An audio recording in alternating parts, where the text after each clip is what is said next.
بسم الله الرحمن الرحيم. اللهم ارزقني حبك وحب من ينفعني حبه عندك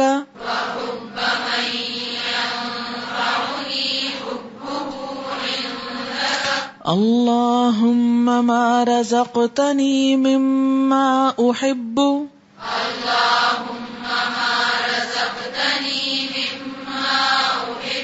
فاجعله قوة لي فيما تحب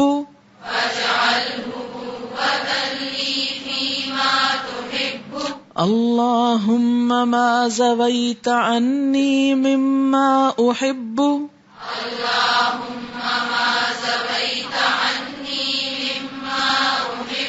فاجعله فراغا لي فيما تحب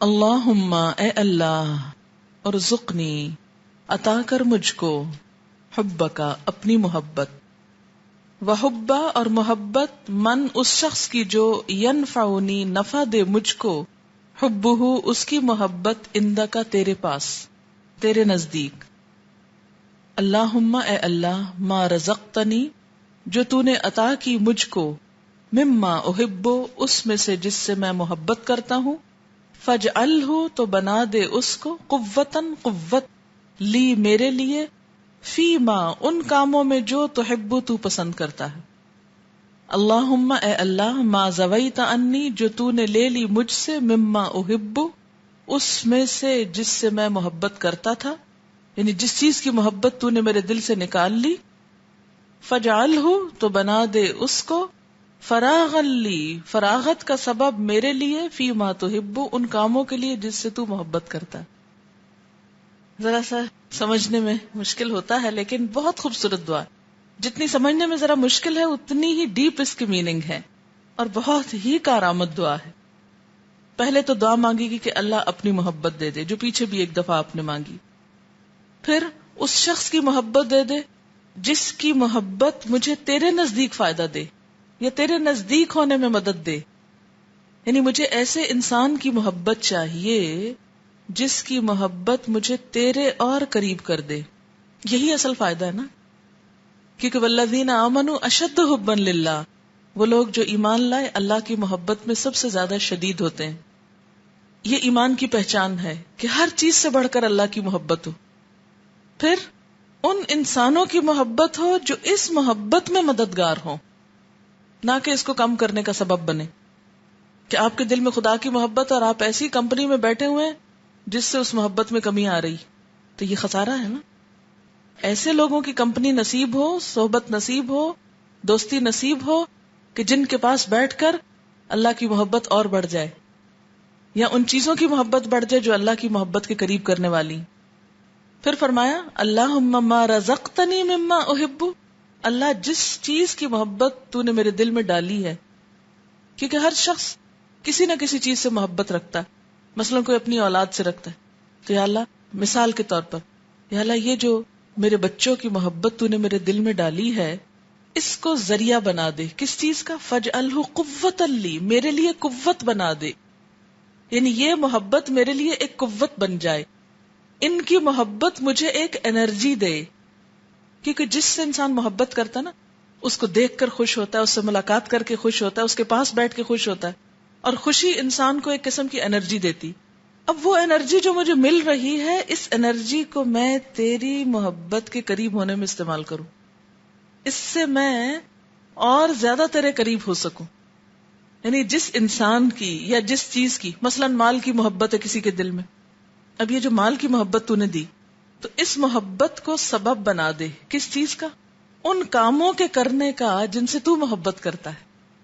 ٹھیک, یعنی جو کچھ تو نے مجھے عطا کیا ہے اور جس سے میں محبت رکھتا ہوں, یا جس چیز کی محبت تو نے مجھے دے دی ہے, میرے دل میں ڈال دی ہے, اب وہ تو نے ڈال دی یا وہ تو آ گئی, اب انسان لے کے کھڑا ہے اس کو بیچ میں. اب یہ اس کے لیے نعمت بھی ہے اور بڑی سخت آزمائش بھی ہے. محبت نعمت بھی ہے اور شدید آزمائش بھی ہے. نعمت کس شکل میں ہے وہ؟ جب وہ اللہ کے قریب کرنے میں مدد دے. دیکھیں نا، حضرت ابراہیم علیہ السلام کو اللہ سے محبت تھی نا، تو کتنی تیزی سے عمل کرتے تھے ہر نیک کام پر، اور کتنی بڑی بڑی قربانی دے جاتے تھے، کیونکہ محبت قربانیوں کو آسان کر دیتی ہے. پھر قربانی کرنا کوئی مشکل نہیں لگتا، کچھ بھی دے ڈالنا کچھ مشکل نہیں لگتا. لیکن جہاں محبت نہ ہو وہاں ایک پھوٹی کوڑی بھی دینا مشکل ہوتی ہے. اب آپ دیکھیے کہ اب دعا یہ مانگی جا رہی ہے کہ یا اللہ، جو تو نے مجھے دیا ہے، جس سے میں محبت بھی رکھتا ہوں، تو اس کو میرے ان کاموں کے لیے قوت کا ذریعہ بنا دے جس سے تو محبت رکھتا ہے. یعنی اس محبت کے ذریعے میں وہ کام کر سکوں، یہ محبت میرے لیے ان کاموں کا سبب بن جائے جن سے تیری محبت مل جائے. محبت نعمت بھی ہے. کب؟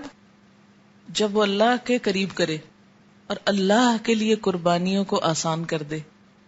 اور محبت آزمائش ہے، مصیبت ہے جب اللہ سے دور کرے اور وہ کام نہ کرنے دے جس سے اللہ محبت کرتا ہے. مثلاً کسی انسان کی محبت آپ کو نماز پڑھنے سے روک دے، کہ آپ کو اس سے اتنی محبت ہے کہ آپ باتیں کیے چلے جا رہے ہیں اور نماز قضا پہ قضا ہو رہی، تب یہ محبت کیا ہو گئی؟ آزمائش ہو گئی نا.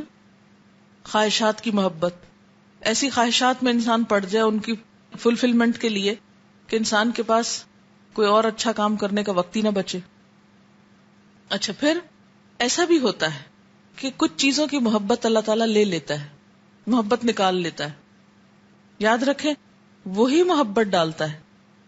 قرآن پاک میں اللہ تعالیٰ حضور صلی اللہ علیہ وسلم کو فرماتے، لو انفقت ما فی الارض جمیعا ما الفت بین قلوبہم. اگر آپ وہ سارا خرچ کر دیں جو زمین میں ہے، آپ ان کے دلوں میں محبت نہیں پیدا کر سکتے تھے.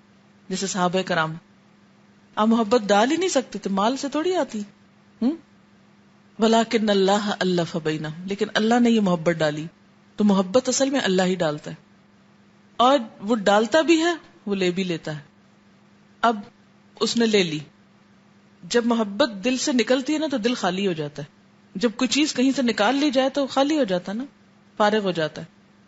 اب یہاں پر فرمایا، دعا کی گئی، اے اللہ، جو تو نے مجھ سے لے لیا جس سے میں محبت کرتا تھا، یعنی میری محبوب چیز جو تو نے مجھ سے لے لی یا مجھ سے نکال لی یا دور کر دی، اور دل جو خالی ہو گیا، اب تو کیا کر، فجعلہ، بنا دے اس کو، فراغن لی، فراغت کا سبب، فی ما تحب، ان کاموں کے لیے جن سے تو محبت کرتا ہے. یعنی اس خالی دل میں اب ان کاموں کی محبت ڈال دے. یعنی اگر کوئی کباڑا نکال دیا ہے، ردی نکل گئی ہے، تو عمدہ چیز ڈال دے، ان کاموں کی محبت دے دے جن سے تو محبت کرتا ہے. یہ ہم سب پہ فٹ آتی. اب ہم سب کو قرآن سے محبت ہو گئی نا. تو وہ جو ایک دن اسائنمنٹ کروائی تھی نا کہ کیا چھوٹا، وہ ما زویت عنی ہے، ٹھیک ہے، جو اللہ نے لے لیا، چھڑا دیا ہم سے. ایک اسائنمنٹ کر چکے نا آپ پیچھے کہ قرآن کے لیے کیا کیا چھوڑا. وہ یہ ایسا نہیں تھا کہ وہ چیزیں اچھی نہیں لگتی تھی، وہ بھی ایک شوق تھا، ان سے بھی ایک محبت تھی، ان سے بھی ایک کمٹمنٹ تھی، ان کے ساتھ بھی ایک وابستگی تھی. لیکن اب وہ ختم ہو گئی یا کم ہو گئی یا ان امپورٹنٹ ہو گئی. تو اب ہم کیا مانگ رہے ہیں کہ اللہ اس کی جگہ ایسی چیز دے دے، ایسا کام دے دے کہ جس سے میں تیری محبت کے اور قریب ہو جاؤں. جو شخص یہ دعا مانگتا رہے اس کے لیے محبت میں بھی فائدہ ہے، ورنہ محبت صرف غم دیتی. جی، صرف ایک ہی محبت خوشی دیتی ہے اور وہ اللہ کی محبت ہے، باقی ساری محبتیں غم دیتی. انسان سب سے زیادہ کس سے محبت کرتا ہے؟ اپنے آپ سے. تو جب آپ دعا مانگے نا کہ اللہ جس چیز کی تو نے مجھے محبت دی ہے تو اس کو کھپا دے اس چیز میں کہ جس سے تیری محبت مل جائے، تو پھر کیا دعا ہوگی کہ اللہ ہمیں ان کاموں میں لگا دے، ہماری زندگی، ہماری قوتیں، ہمارے مصرف، ہماری ہر چیز. اگر آپ کو اپنی ذہانت پہ، اپنے قابلیت پہ، اپنی کسی بھی چیز پہ بہت ناز ہے، مان ہے، تکبر ہے کہ میرے پاس یہ بہت ہے، کوئی صلاحیت لکھنے کی، پڑھنے کی، پڑھانے کی، کچھ کرنے کی، تو یہ دعا ہے دراصل کہ یا اللہ، انسان کو اپنے کسی نہ کسی ٹیلنٹ سے بڑی محبت ہوتی ہے نا کہ میں اچھا لکھ سکتا ہوں، پینٹ کر سکتا ہوں، کچھ کر سکتا ہوں. تو دعا ہے کہ اللہ پھر اس ساری میری قوت صلاحیت کو اس کام میں لگا دے، مجھ سے وہ لے لے اس کے نتیجے میں جو تجھے پسند آ جائے. میں لکھوں تو وہ لکھوں جو تیری نگاہ میں جج جائے. کیونکہ انسان جب لکھتا ہے نا، مثلاً اب کوئی لکھنے والا ناراض نہ ہو جائے مجھ سے، لیکن مثلاً انسان جب لکھتا ہے نا تو اس کی کیا خواہش ہوتی ہے کہ اس کو بہت سارے لوگ اپریشیٹ کریں. مثلاً کوئی پوئٹ ہے یا کوئی آرٹسٹ ہے یا کوئی کھلاڑی ہے یا کوئی بھی، تو اس کو کیا ہوتا ہے کہ اس کی یہ صلاحیت کا لوہا مانا جائے اور بہت سارے لوگ اس کو پڑھ لیں اور یہ ماسٹر پیس ہو لٹریچر کا. پھر جب نہیں ہوتا تو انسان مایوس ہوتا، لو میں نے لکھا کسی نے کچھ کہا ہی نہیں، کہ اپریشیٹ ہی نہیں کیا، کوئی صلہ ہی نہیں ملا. تو یہ سب چیزیں مایوسی دیتی ہیں انسان کو، غم لگا دیتی. محنت بھی آتی ہے اور غم بھی آتا ہے ساتھ. لیکن جب انسان یہ دعا مانگتا ہے نا کہ مجھے جس بھی چیز سے محبت ہے یا اللہ اس کو استعمال کر لے اپنی محبت کے لیے، کہ اس سے مجھے تیری محبت مل جائے. اور اسی طرح یہ جو میں نے دوسرے حصے کی تفسیر کی، اس میں ایک اور پہلو بھی آتا ہے کہ کچھ چیزیں ایسی ہیں جن سے ہم محبت تو کرتے ہیں لیکن وہ چیزیں اللہ تعالیٰ لے لیتا ہے ہم سے، وہ دیتا ہی نہیں. کوئی انسان ہے، کوئی جگہ ہے، کوئی چیز ہے، وہ چھن جاتی ہے ہم سے. ہماری محبت نہیں جاتی لیکن وہ چیز چھن گئی. اب تو اس پر بھی یہ کہ اللہ تعالیٰ میرے اندر ایسی مایوسی یا غم یا دکھ یا پریشانی یا وہ کیفیت نہ آئے کہ جس کی وجہ سے میں تیری محبت سے قریب ہو جاؤں. کیونکہ اللہ تعالیٰ ناراض ہوں گے نا کہ دیکھو اتنا کچھ اور دیا ہے، اس کی قدر ہی نہیں، جو چھن گیا اس پہ رو رہے اور پھر کچھ کر نہیں پاتے. تو دونوں صورتوں میں کچھ ملے تو اللہ اس کو بھی تیری راہ میں لگا دوں، کچھ چھنے تو سمجھو کہ فارغ ہو گیا. اس میں مجھے حضرت ایوب علیہ السلام کا واقعہ یاد آ رہا ہے. حضرت ایوب علیہ السلام جو تھے نا، وہ دنیا کے امیر ترین انسان تھے. آزمائش آ گئی ان پر. اچھا، اس اتنی عمارت میں ان کے اندر عبادت کی بہت لذت تھی. وہ اپنا نرم گرم بستر چھوڑ کے، اپنی عیش و آرام چھوڑ کے عبادت کرتے تھے. پھر کیا ہوا؟ بیمار ہو گئے. اتنی سخت آزمائش آئی کہ سارا مال، اولاد، صحت، بیوی، گھر، ہر چیز چھن گیا. تو ایک دن اللہ تعالیٰ سے بات کر رہے تھے، کہنے لگے یا اللہ، جب تو نے سب کچھ دیا تھا تو بھی میں تجھے نہیں بھولا تھا، لیکن میرے اور تیرے درمیان وہ سب چیزیں حائل تھیں.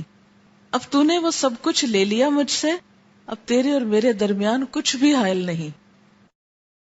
اب تو نے وہ سب کچھ لے لیا مجھ سے، اب تیرے اور میرے درمیان کچھ بھی حائل نہیں. حائل نہیں کا مطلب کوئی رکاوٹ نہیں.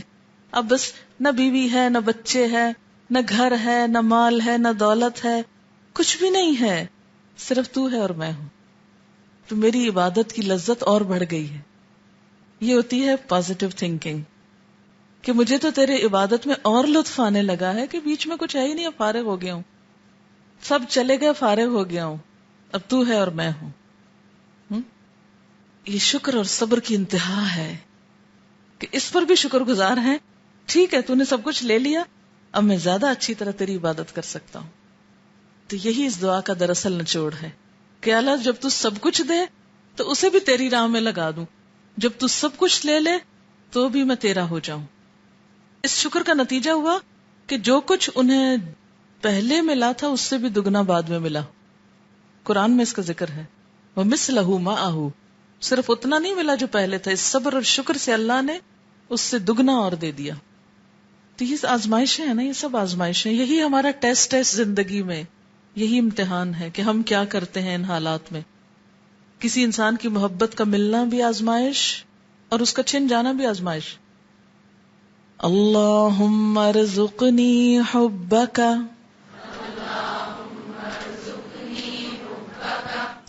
وحب من ينفعنی حبہ عندک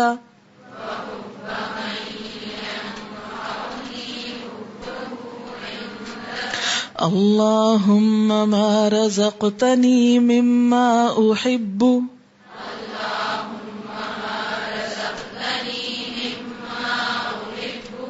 فاجعلہ قوة لی فیما تحب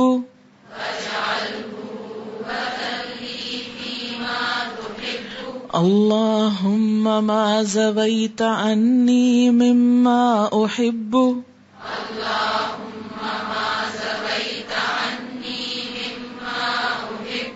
فاجعلہ فراغا لی فیما تحب